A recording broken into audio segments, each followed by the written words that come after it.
رفتی و رفتنت واسه فرقی نداره. بعد رفتنت نمیدونم آدمای خدا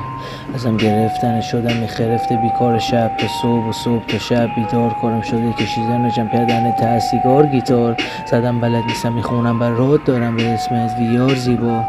بود زیبایی ما ازم گرفت زندگی خودمو کردم مشغول کار مشغله هام باز منو خورد داد رفتم ته چاهی که خیلی توش باریک تاریک صدات میاد ازش میگی رسید آخر راهت وضعیت داغون از این داغونترم میشه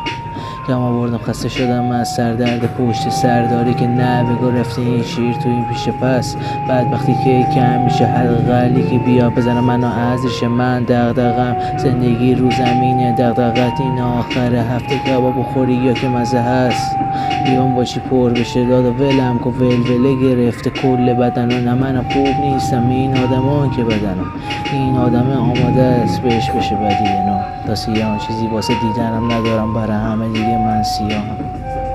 از دست ندادم از قلبم رفتی تیکی بزرگتر از سرگردن آسیان شده برام مثل تازیان راه فراری ندارم انقدر خورده کل بدن سر شده تیره و تیره سر و رازت چیه من تنهام خدا این سر و صدا چیه چطوری میگی میگذره چطوری میگی ولش کنم حتی میشه یه جو سرکت نه نمیشه نه نمیخوام نه اینکه نخوام دیگه نمیشه آسیان سوراخ شد چشمام با بارون اسیدی اشکای سم